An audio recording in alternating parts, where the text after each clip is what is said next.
नमस्कार साथियों, इस वीडियो में हम लोग बिहार डीएलएड का जो सिलेबस है उसमें हम लोग इंग्लिश जनरल इंग्लिश का पार्ट्स ऑफ स्पीच से रिलेटेड टॉपिक पर एमसीक्यूज करने वाले हैं।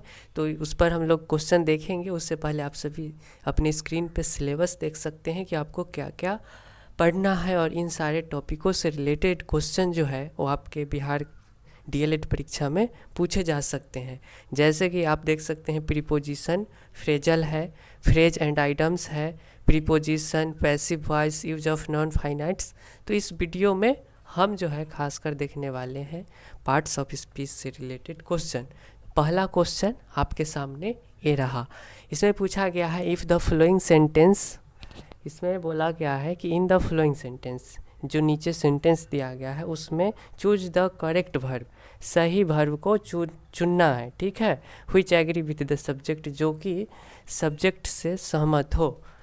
तो क्वेश्चन क्या है, सेंटेंस क्या दिया गया है, would he have behaved so foolishly if he dash less drunk.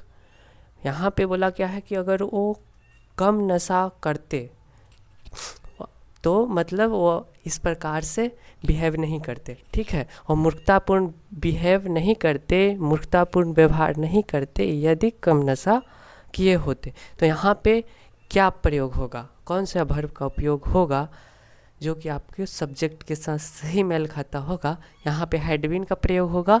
क्यों, तो यहाँ पे आप सभी देख सकते हैं, यहाँ पे would he have behaved so foolishly, past perfect tense वाला ये सेंटेंस है, तो इसीलिए इसका जो कंडीशनल सेंटेंस भी जो बनेगा उसमें भी वर्ब जो है हैड बीन का प्रयोग होगा, पास्ट परफेक्ट टेंस का ही प्रयोग होगा। वही चीज़ यहाँ पे बताया गया है कि पास्ट परफेक्ट टेंस जो होता है उसमें हैड का प्रयोग होता है। अगला क्वेश्चन ये रहा आपके सामने, select the most appropriate option to the fill in the blanks. If I dash a doctor, I would have treated you all. यहाँ पे पूछा गया है, बोला गया है कि अगर मैं डॉक्टर होता तो मैं आप सभी की क्या करता, इलाज करता। मैं आप सभी का इलाज करता, अगर मैं डॉक्टर होता तो आप सभी का इलाज करता। तो यहाँ पे if I were a doctor I would have treated you all, were का प्रयोग होगा।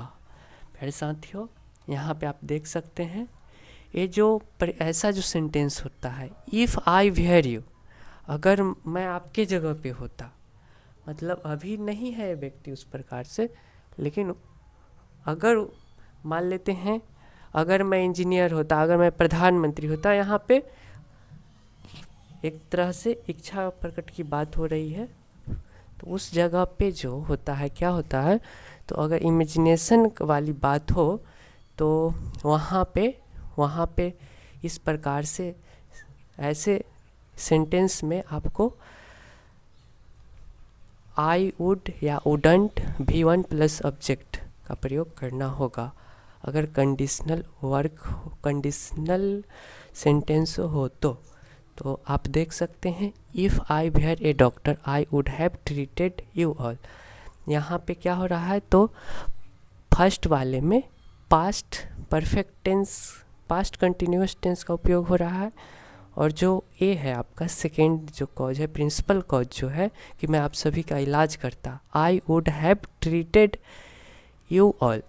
तो ये आपका प्रिंसिपल कॉज जो है ये पास्ट परफेक्ट टेंस है, लेकिन जो आपका वर्ब के क्लॉज है वो आपका पास्ट इंडेफिनिट टेंस का ही प्रयोग उसमें होगा।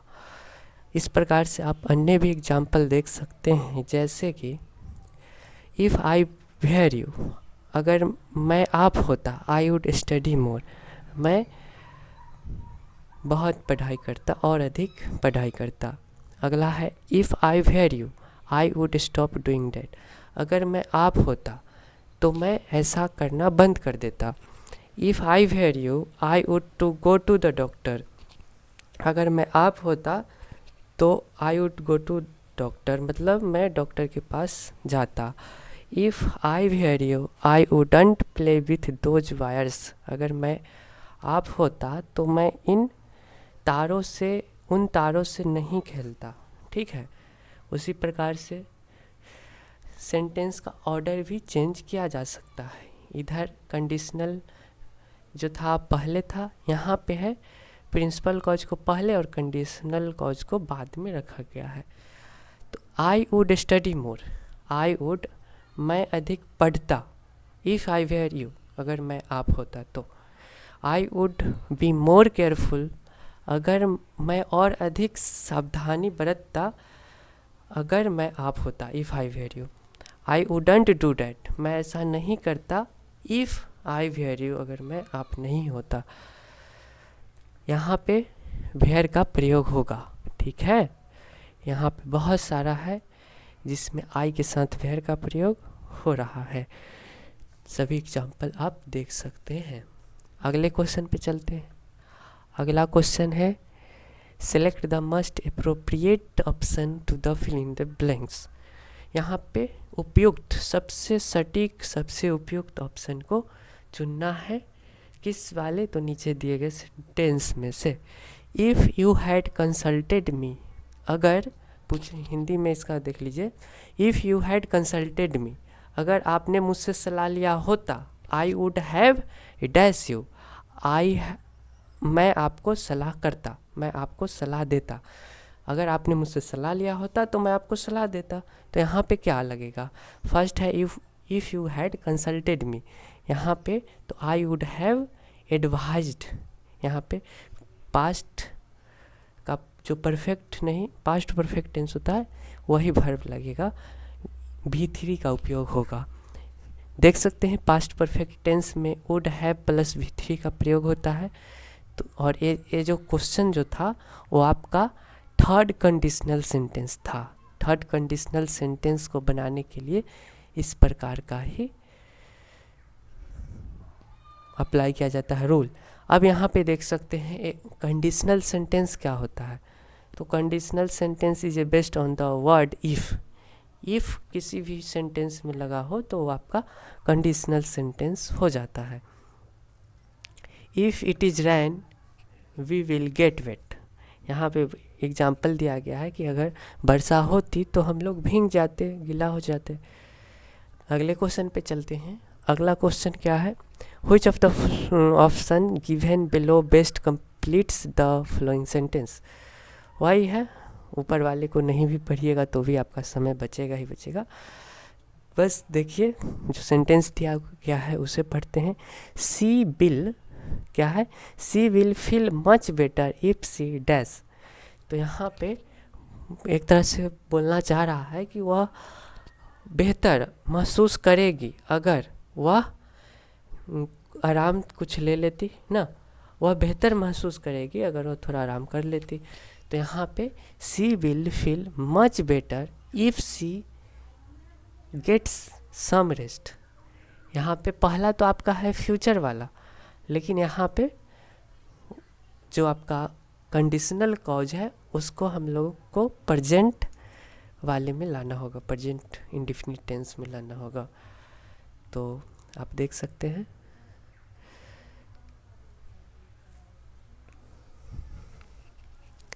सी विल फील मच बेटर, वह अधिक बेहतर महसूस करेगी। ये आपका प्रिंसिपल कॉज है और ये आपका क्या था? फ्यूचर इंडेफिनिट था। ठीक है, इसमें विल का प्रयोग हुआ है। और ये जो आपका था if she gets some rest, ये आपका जो है वो है present indefinite tense, conditional clause है और ये है आपका प्रेजेंट इंडेफिनिट टेंस। तो यहाँ पे लग जाएगा गेट सम रेस्ट। तो अगला क्वेश्चन पे चलते हैं। अगला क्वेश्चन है dash is my newest hobby. मेरा न्यूएस्ट हॉबी क्या है? यहाँ पे सुटेबल जेरंड का उपयोग करना है, जेरंड का उपयोग करना है। तो ये जो है आपका जेरंड, उसका अर्थ क्या होता है? उसका अर्थ होता है क्रियात्मक संज्ञा, मतलब वैसा वर्ब जो संज्ञा के रूप में भी उपयोग किया जाए और वो वर्ब भी हो, तो जेरंड उसी को बोलते हैं। तो यहाँ पे देखिए, यहाँ पे swimming is my newest hobby, ये आपका राइट आंसर हो जाएगा। क्यों? क्योंकि यहाँ पे आईएनजी जेरंड मतलब आपको मानना है कि उस भी फोर हो और उसका संज्ञा के रूप में भी उपयोग किया जा सके, वो आपका जेरंड हो गया। ठीक है, तो यहाँ पे जो संज्ञा को ही ना सेंटेंस के पहले लगाते हैं, तो संज्ञा का काम भी कर रहा है swimming is my newest hobby, और एक प्रकार से वर्ब भी है। तैराकी क्या है? तैरना मेरा नया हॉबी है, मेरा नया प्रिय कुछ चीज़ है, तो यहाँ पे स्विमिंग ही जो है वही सही आंसर हो जाएगा। अब जेरंड का परिभाषा देख लीजिए। Gerund is a verb that acting as a noun, noun की तरह एक्टिंग करने वाला वर्ब को ही जेरंड कहते हैं ना। अब देखिए, प्रिया लव्स डांसिंग, यहाँ पे डांसिंग जो है वो भी एक प्रकार से जेरंड हो गया। राइडिंग, ड्राइविंग, ठीक है, ड्रिंकिंग, एपोलाइजिंग, रनिंग, स्विमिंग, ये सभी आपके जेरंड हो गए, क्रियात्मक संज्ञा। अगला क्वेश्चन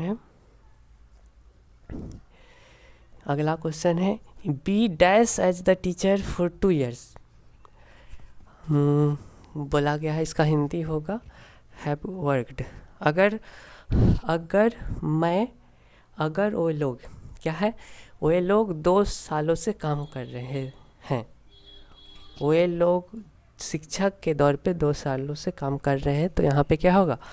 यहाँ पे हैव का प्रयोग होगा या हैड का प्रयोग होगा, इसे आपको देखना है। तो B have worked as teacher for 2 years, option first जो है सही आंसर हो जाएगा। ठीक है, B have worked as teacher for 2 years, हम लोग 2 सालों से शिक्षक के दौर पे काम कर रहे हैं ना।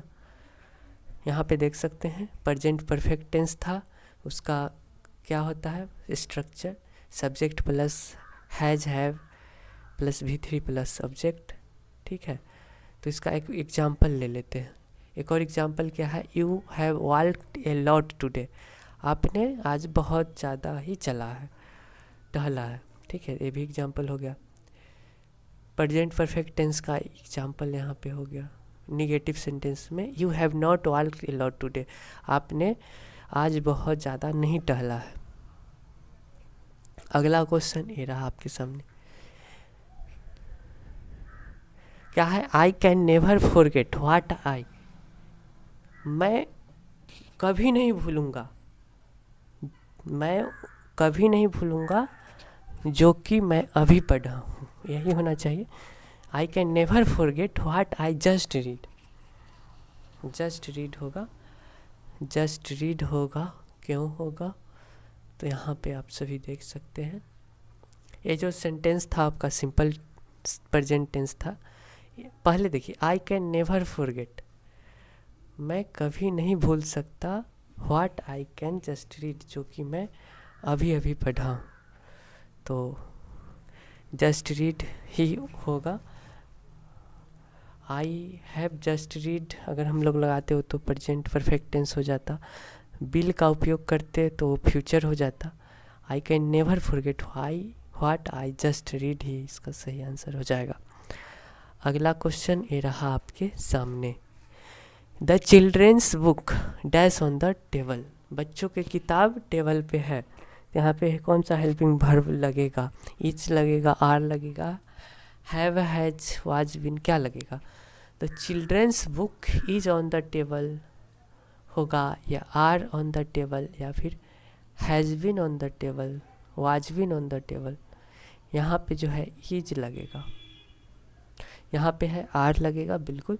द चिल्ड्रेंस बुक, बच्चों की किताबें, यहाँ पे किताब सिंगुलर तो है नहीं, किताबें बोला गया है ना, बहुत सारी किताबें हैं, तो आर का प्रयोग होगा। The children's book are on the table. यहाँ पे और भी एग्जाम्पल देख सकते हैं, द स्टूडेंट्स, यहाँ पे जैसे ही देखिए विद्यार्थी, एक से अधिक विद्यार्थी हुआ तो यहाँ पे आर का प्रयोग हो गया। The students are reading books in the library, बच्चे हैं जो किताब पढ़ रहे हैं पुस्तकालय में। उसी प्रकार से है the principal is sitting on his office. Principal है, द प्रिंसिपल, मतलब यहाँ पे सिंगुलर का नाम हो रहा है, कोई खास प्राचार्य या प्रधान अध्यापक की बात हो रहा है तो सिंगल होगा, इसलिए यहाँ पे इज का प्रयोग है, जो कि ऑफिस में बैठा हुआ है। तो आप सभी समझ गए होंगे। अगला क्वेश्चन आप सभी के सामने, यहाँ पे बस और जो सेंटेंस दिया गया है उसे ही पढ़ लीजिए। He covered it dash a piece of large stone. पूछा गया है, मतलब जो वाक्य है वो है आपका कि वह इसे झाँपता है, ढकता है। It dash a piece of large stone, मतलब एक बड़ा सा टुकड़ा पत्थर का, उसको उससे ढकता है।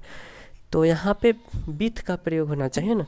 ही कवर्ड इट, वह इसे ढकता है with a large piece of with a piece of large stone. तो यहाँ पे जो आंसर होगा विथ ही होगा। विथ का प्रयोग कब कब होता है तो देख सकते हैं, अगर कोई कॉम्बिनेशन को डिनोट कर रहा हो या फिर एडिशन को डिनोट कर रहा हो तो वहाँ पे हम लोग विथ का प्रयोग करते हैं। ठीक है, एक और एग्जांपल देख लीजिए। आई एम विथ यू, मैं आपके साथ हूँ। थ्रो थिक एंड थिन, आपके सुख और दुख में मैं आपके साथ हूँ। तो ये भी आपका, इसमें भी विथ का प्रयोग हुआ कि नहीं। एक और विथ का प्रयोग देख लीजिए।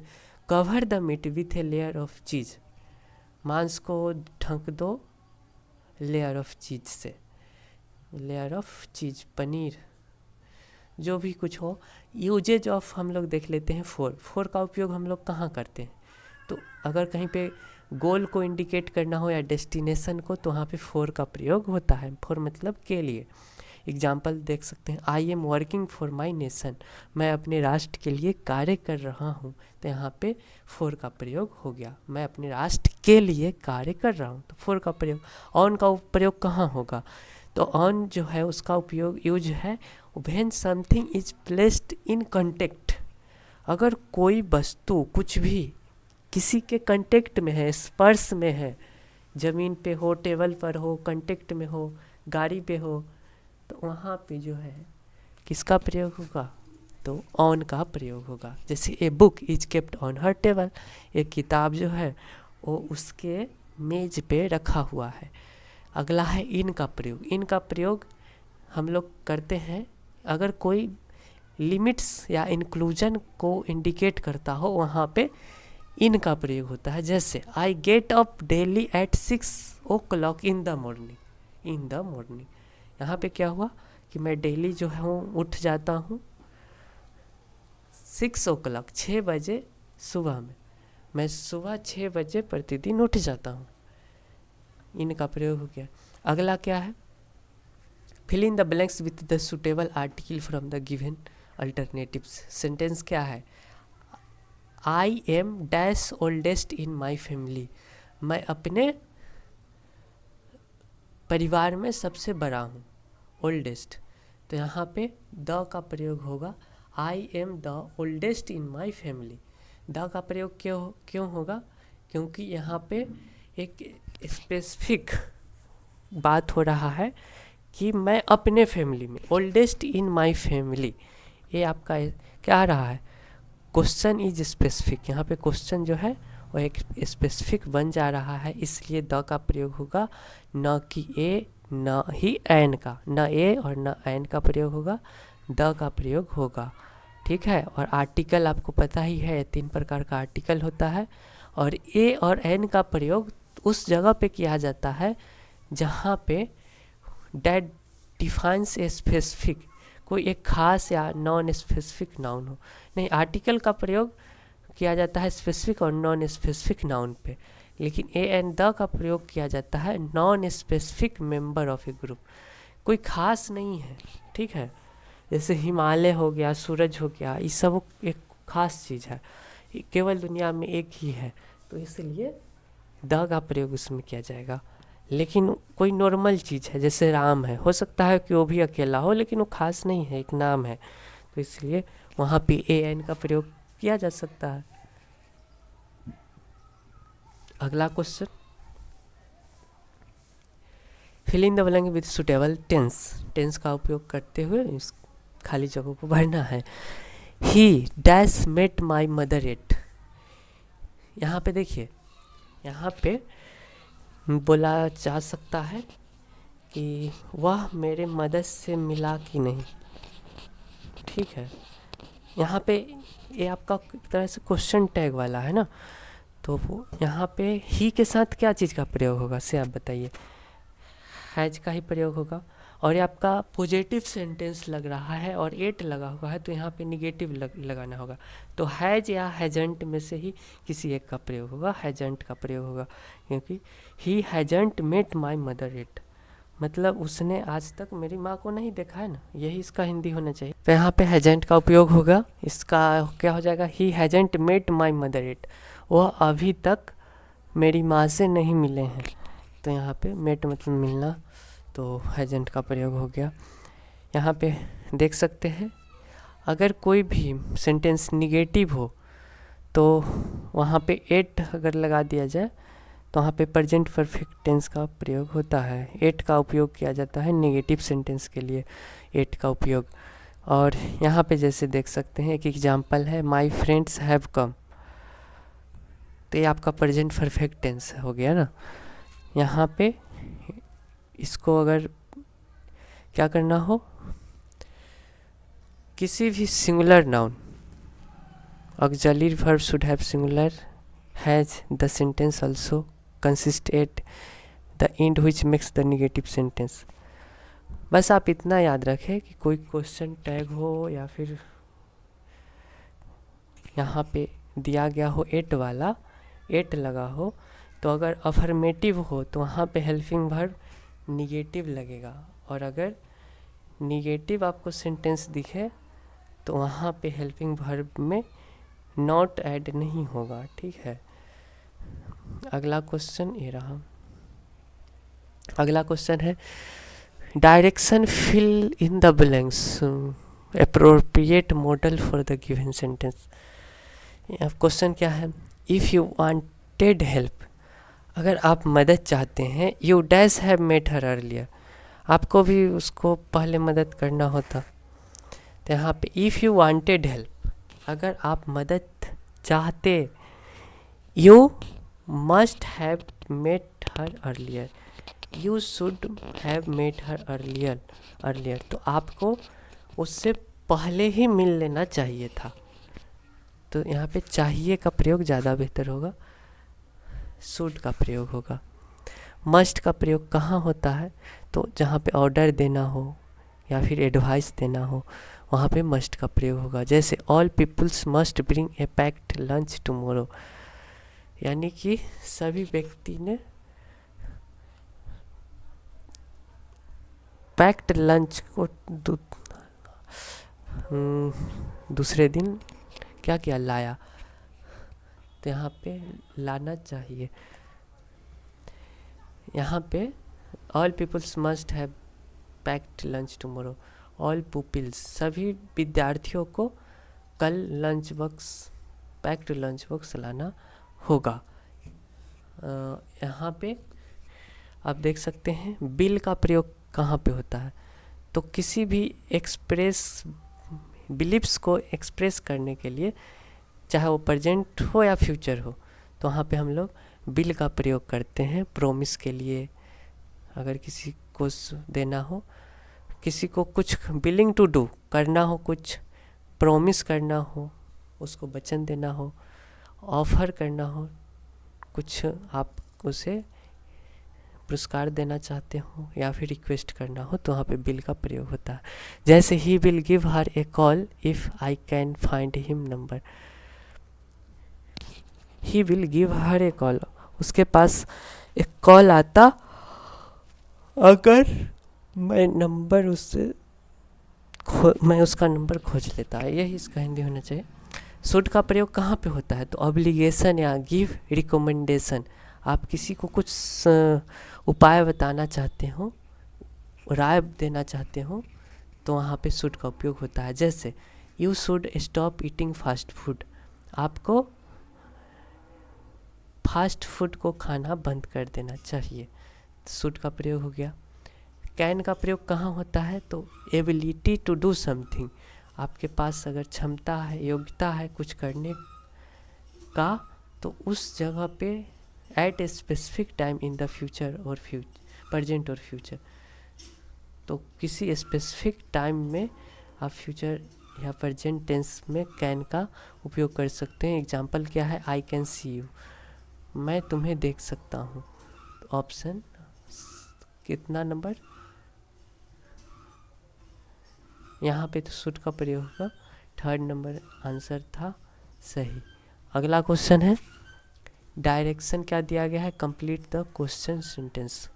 यहाँ पे है they won't should met, they won't should at me, they won't shout at me, will they. यहाँ पे है कि शाउट मतलब डांटना, तो वो मुझे नहीं डांटते, वो मुझे नहीं ना डांटेंगे, ये होगा, ठीक है। वो मुझे नहीं ना डांटेंगे, क्या वो मुझे नहीं ना डांटेंगे, तो यहाँ पे बिल दे का प्रयोग हुआ। क्वेश्चन टैग में क्या होता है, अगर सेंटेंस निगेटिव हो तो वहाँ पे फिर जो डैश वाले में पॉजिटिव अफर्मेटिव का ही उपयोग करना चाहिए। तो they won't shout at me, will they, क्या वो मुझे नहीं ना डांटेंगे, इसका आंसर हो जाएगा। क्वेश्चन टैग का रूल क्या होता है, तो इसमें हेल्पिंग वर्ब में नॉट लगा दिया जाता है। अगर निगेटिव हो तो हेल्पिंग वर्ब में नॉट नहीं लगाएंगे, और अगर अफर्मेटिव हो तो हेल्पिंग वर्ब में नॉट लगा देंगे। जैसे always use pronouns in the question tag, didn't, haven't, doesn't, ये सभी क्या है, क्वेश्चन टैग्स हैं। एक और एग्जांपल देख सकते हैं, did, have, does, has, will, shall, ये सभी पॉजिटिव क्वेश्चन टैग है, और ये सभी जो है निगेटिव क्वेश्चन टैग है। अगला क्वेश्चन है, इन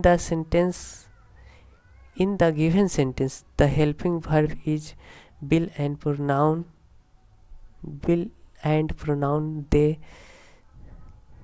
यहाँ पे आंसर बिल दे का प्रयोग होगा, ठीक है। वांट है यानी कि बिल हो रहा है, फ्यूचर सेंटेंस है आपका निगेटिव में, तो यहाँ पे बिल, अफर्मेटिव में बिल हो जाएगा हेल्पिंग वर्ब में, और यहाँ पे सब्जेक्ट जो था दे, और दे का ऑब्जेक्ट भी दे हो जाएगा। अगला क्वेश्चन ये रहा आपके सामने, यहाँ पे क्या करना है, correct form of the verb arrangement with the subject for the given sentence, either Ramesh और his brother dash and ill in hospital, each का ही प्रयोग होगा, क्योंकि यहाँ पे बोला गया है कि या तो रमेश या फिर उसका भाई बीमार है और अस्पताल में है, ठीक है, तो ईज का प्रयोग होगा। यहाँ पे एंड नहीं लगा हुआ है, रमेश एंड हिज ब्रोदर होता तो आर का प्रयोग होता, लेकिन यहाँ पे आइदर रमेश और हिज ब्रोदर, या तो रमेश या उसका भाई बीमार है और हॉस्पिटल में है। अगले क्वेश्चन पे चलते हैं। अगला क्वेश्चन है, fill in the blanks with the suitable gerund, यहाँ पे भी क्रियात्मक नाउन का प्रयोग करना है, संज्ञा का प्रयोग करना है। Going, into, going to go, going यहाँ पे सही आंसर होगा, ठीक है, क्योंकि ऐसा संज्ञा होना चाहिए जो वर्ब भी हो तो उसे जेरंड कहते हैं। तो यहाँ पे देख सकते हैं किस प्रकार से प्रयोग किया गया है गोइंग का। तो आशा करता हूँ आप सभी को वीडियो पसंद आया होगा।